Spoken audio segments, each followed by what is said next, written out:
only your state of being matters. And when I say matter, I mean that in a scientific way, as in something tangible that you can touch, physical matter, not like as a matter of fact, but like matter.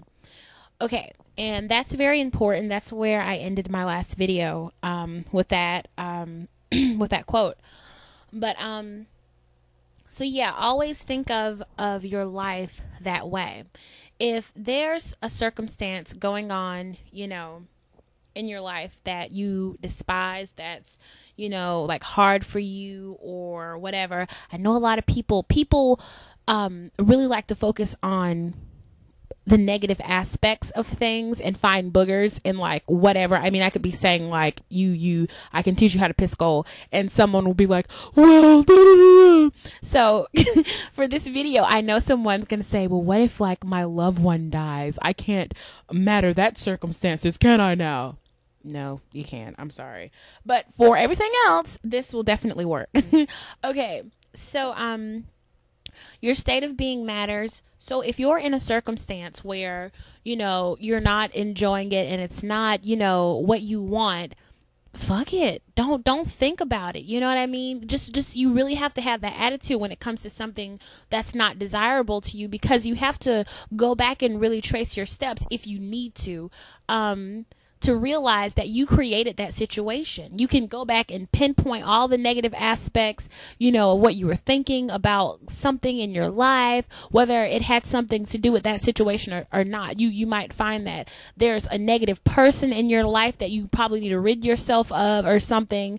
But yeah, so what you have to do is really get into that state of being, whatever it is that you want. You know, okay, there's a situation. What's the opposite of the situation? Think about it like that. And I'm going to make a video about, I know this is weird and some people have a problem with profanity, but I'm going to make a video on fuck it, because that is a really, really good way to live your life.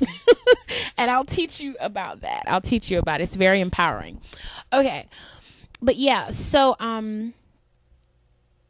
like I said, really try and get into this state of being where you want to be.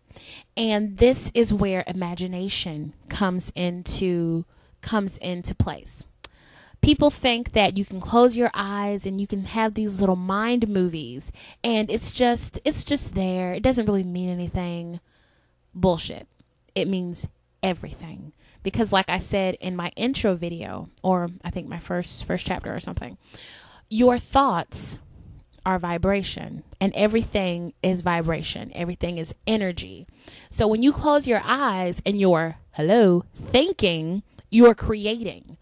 So when you close your eyes and you imagine something, you're bringing that into creation, whether it's good or bad. And people think imagination as in daydreaming, but whenever you think about something, really that's imagination. If you close your eyes and you think of a scenario that's going to happen with your boss, you know, later on in the day, that's imagination. You're creating that. And I want to break this down for you guys, the word imagination. I want to break it down for you guys because a lot of words in our world are literal. And like I said, a lot of people are just out there, you know, living, worrying, and not really paying attention to stuff. But like I said, I read all day. I'm a nerd. I admit it. I notice this stuff. But the word imagination is imagination.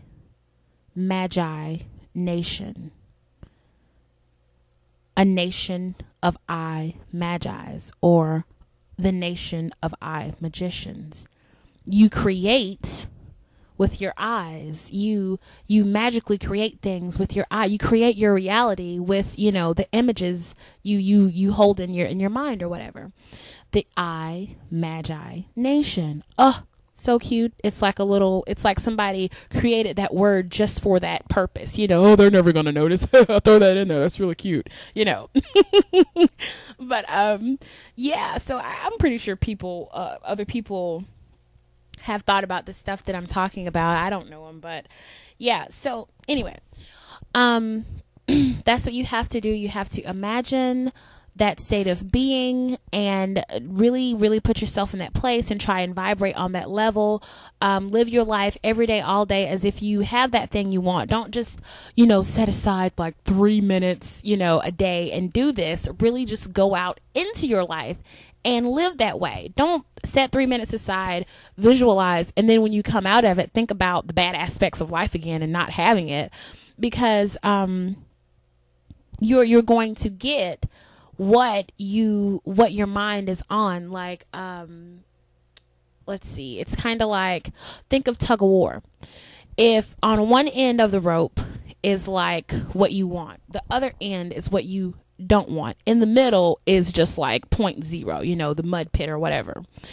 If you're thinking about what you want 3 minutes of the day, let's say it's 50-50. If you're thinking about what you want, let's say 10% of the day, you pull 10% towards what you want.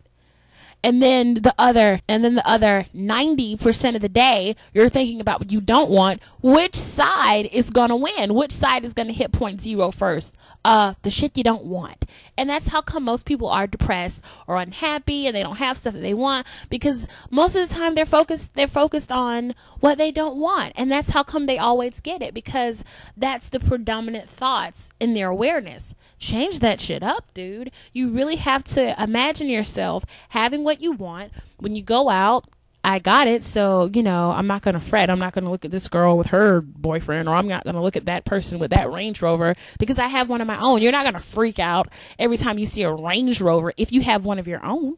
You'll be like, oh, well, they got the nice gold package or whatever, it may be on their truck. You can compliment something about the truck, but you wouldn't freak out and have an aneurysm over it if you have one of your own. It doesn't make sense.